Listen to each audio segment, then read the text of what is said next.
कि भाई क्या क्या आपके मन में पॉइंट्स हैं और उन पे एक एक करके क्लैरिटी मैं दे देता हूँ। अब सबसे पहले कैलेंडर होगा रिवाइज्ड, ऐसी मेरे को उम्मीद है कि अब एसएससी सबसे पहले उसको कैलेंडर रिवाइज करना चाहिए। कारण है उसका, क्योंकि अब कोई नोटिस कब निकलता है, कैलेंडर कब रिवाइज होता है, दोनों बातों में फर्क बताता हूं। अगर ये हो कि एक ही एग्जाम हटा है कि ये एग्जाम इसके बजाय अब इस डेट को हो,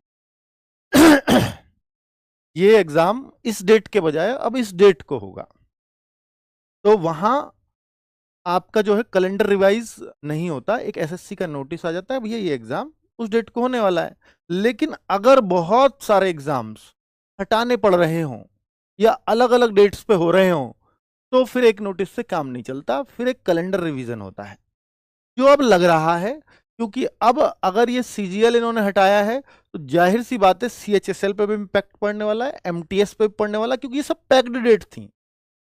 सीजीएल के बाद सीएचएसएल एमटीएस ये सब पैक्ड था शेड्यूल, और उसके बाद फिर दिल्ली पुलिस और ये सब चलता। तो अब यहां जो डिस्टरबेंस अगर शुरुआत में आया तो लास्ट तक इम्पैक्ट डालता है। तो अब जाहिर सी बात है कि भाई अगर ये सब पे ही इम्पैक्ट डालेगा तो एक कैलेंडर रिवीजन आएगा। अब ये कैलेंडर रिवीजन कब आएगा, कैलेंडर रिवाइज कब होगा, इसके बारे में तो भाई बहुत ज्यादा तो मैं नहीं जानता, लेकिन एसएससी चेयरमैन साहब का एक बयान आया था भाई ओटीआर करेक्शन, जब ये मामला चल रहा था तो उन्होंने ही बयान दिया था कि ओटीआर करेक्शन 31 अगस्त तक चलेंगे, जो 14 अगस्त से शुरू हो चुके हैं। कि आपकी कुछ डिटेल में कोई चेंज वेंज करना है बेसिक डिटेल में वो कर सकते हैं। जैसे मान लिया उन्होंने एग्जाम्पल भी दिया था, कोई जनरल में है अब ईडब्ल्यूएस में आ गया है तो ईडब्ल्यूएस बनवा सकता है, चेंज कर सकता है अपनी कास्ट को, ठीक है। उसके बाद कैटेगरी कहूंगा, कास्ट नहीं कहूंगा। उसके बाद आवेदन चलेंगे, यानी 31 अगस्त तक ये चलेगा, उसके बाद आवेदन होंगे। यानी जो सितंबर मंथ है वो नई भर्तियों का आवेदन के लिए होगा। अब आप बताइए, सीजीएल का आवेदन हो चुका है, सीएचएसएल का आवेदन हो चुका है, एमटीएस का आवेदन हो चुका है, बच किसका आवेदन रहा है? दो ही चीजों का, एक सीपीओ का और एक दिल्ली पुलिस का। सीपीओ का रिजल्ट अभी फाइनल आना बाकी है, क्या फाइनल रिजल्ट के बाद आवेदन आएंगे ऐसा जरूरी नहीं है। एक रिजल्ट आ चुका है, अभी मेडिकल होंगे, उसके बाद फाइनल मेरिट लगेगी, ठीक है। वो लगभग एसएससी की तरफ से उन्होंने कर दिया कि हमारी तरफ से यही है। तो हो सकता है कि सीपीओ का भी नोटिफिकेशन जो जून में प्रस्तावित था वो सितंबर में आए, लेकिन जो मेन नोटिफिकेशन है वो है दिल्ली पुलिस के। तो और फिर इन्होंने बोला कि सितंबर के बाद फिर अक्टूबर में ओटीआर करेक्शन आएगा, यानी है ना, जिन बच्चों को चेंज करना है फिर से कर सकते हैं। तो यानी अक्टूबर में भी फिर आवेदन नहीं है, फिर ओटीआर करेक्शन चलेगा। तो जाहिर सी बात है कि सितंबर में ही सारे आवेदन करा लिए जाएंगे। क्या चारों भर्तियों के एक महीने में आवेदन हो सकते हैं? जी हाँ, पहले भी हुआ, एमटीएस का उसी महीने में था, सीएचएसएल का उसी महीने में था, सीजीएल का जून में ही था, और सिलेक्शन पोस्ट का भी जून में ही था, स्टेनो का भी वहीं था। तो 4-4, 5-5 भर्तियों के जून में हो चुके हैं आवेदन। तो इसलिए एक एक महीने में होने में एसएससी का पास इतना सर्वर है कि वो बिजी नहीं जाएगा, ठीक है। और दिल्ली पुलिस में कांस्टेबल के अलावा और कहीं बहुत ज्यादा फॉर्म आएंगे नहीं। एचसीएम में भी हालांकि 10-15 लाख के आसपास फॉर्म होते हैं, सीपीओ में 7-8 लाख के आसपास फॉर्म होते हैं, तो कोई बहुत ज्यादा सर्वर वाली दिक्कत है नहीं। तो चारों पांचों फॉर्म एक महीने के अंदर भरे जा सकते हैं, उसमें कोई डाउट नहीं। कैलेंडर आने से पहले दिल्ली पुलिस नोटिफिकेशन नहीं, क्या ऐसा चांस है कि कैलेंडर रिवाइज हुआ नहीं और दिल्ली पुलिस का नोटिफिकेशन आए ही ना?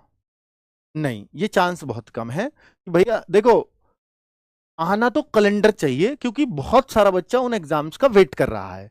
पर कैलेंडर इसलिए भी रुक सकता है अभी क्योंकि उन एग्जाम्स की हो सकता है डेट ही तय ना हो। इसलिए तय ना हो क्योंकि अभी हो सकता है कंपनी भी रिजेक्ट हो। इस कंपनी से एडिक्विटी से एग्जाम चल रहा था, तो ये भी चांसेस हैं कंपनी से एसएससी आगे एग्जाम ही ना कराए।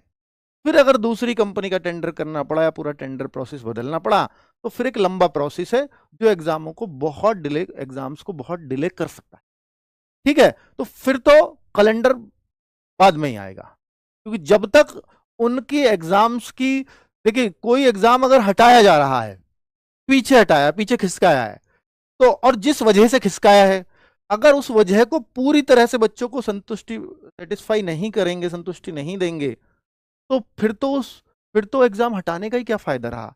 एसएससी तो कभी नहीं चाहेगी ना उसको दोबारा एग्जाम हटाना पड़े, पहली बार में ही बहुत बेइज्जती सहली है, कभी नहीं चाहेगी। तो पहले ये अश्योर करेंगे कि भैया वो एग्जाम सेंटर सब कुछ दुरुस्त हो जाए, जो बच्चों की शिकायतें थी वो सब ठीक हो जाए। ये बिल्कुल एसएससी चाहेगा, और उससे पहले कैलेंडर जारी हो नहीं सकता जब तक ये आश्वस्त ना हो जाए। तो ऐसा तो नहीं है कि दिल्ली पुलिस नोटिफिकेशन पहले नहीं आ सकता, बिल्कुल आ सकता है। दिल्ली पुलिस नोटिफिकेशन पहले आ सकता है, लेकिन एग्जाम डेट नोटिफाइड सून आएगी, एग्जाम डेट नहीं आ सकती इसमें। और अगर कैलेंडर सही चल रहे होते सब कुछ, तो एग्जाम डेट नवंबर दिसंबर लिखा था ना इसमें एग्जाम दिल्ली पुलिस के में, फिर वो एग्जाम डेट स्पेसिफाई होके आ जाती, ये फायदा होता। ठीक है, जो अब नहीं होगा। तो अगर दिल्ली पुलिस नोटिफिकेशन जैसा उन्होंने बोला कि ये तो निकालेंगे हम, इनमें कोई भाई नोटिफिकेशन निकालने में कोई समस्या थोड़ी है, इसको थोड़ी डिले करेंगे। मान लीजिए अगली साल जनवरी में कर दिया तो बहुत सारा बच्चा ओवरेज हो जाएगा, क्योंकि आप अगर इस साल निकालते हो तो 1 जुलाई को डेट ऑफ बर्थ मांगोगे, अगर ये जनवरी में आया तो 1 जनवरी को आप डेट ऑफ बर्थ मांगोगे, तो 6 महीने जो इस दौरान बच्चे ओवरेज होंगे उनका जवाब कौन है ना। तो वो बच्चा तो आप पे आस लगा के बैठा है, आप तो ओवरेज एज में तो छूट देंगे नहीं। ठीक है, तो ये कुल मिलाकर के दिल्ली पुलिस नोटिफिकेशन आ सकता है, लेकिन एग्जाम डेट शायद देखने को ना मिले जो पहले मिलती। तो सितंबर में चारों भर्तियों के आ सकते हैं आवेदन, जी 100% आ सकते हैं। 2 सितंबर को कांस्टेबल के फॉर्म, ये जो बात है क्या ये गलत खबर है? जी हाँ, ये गलत खबर है। जो पहले नोटिफिकेशन थे और ये जो पहले वैकेंसीज थी वो भी कम थी, 5000 के आसपास आने वाली थी। उन 5000 वैकेंसीज के साथ था कि 2 सितंबर का इसको नोटिफिकेशन दिल्ली पुलिस ने प्रपोज किया था।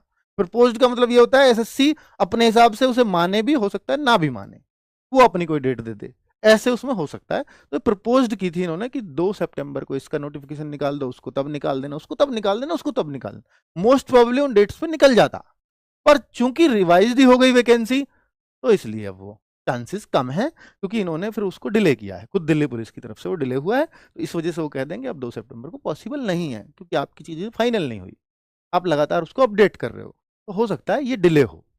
ठीक है, ये चांसेस है 2 सितंबर से तो डिले हो, 2 को आ जाए तो बहुत अच्छी बात है, पर चांसेस बहुत कम मेरे को नजर आते हैं। पर सितंबर में चारों भर्तियों के आ जाएं ये बहुत ज्यादा चांसेस है। ठीक है, मॉक में स्कोर कैसे बढ़ाएं और प्रैक्टिस सेट, अब इसकी बातें कर ले। तो ये जनरल क्वेरीज थी जो आपके मन में, मुझे लगता है कि मैं अच्छे से सॉल्व कर पाया होऊंगा, और आपके जो कंफ्यूजन्स थे वो सब चले गए होंगे।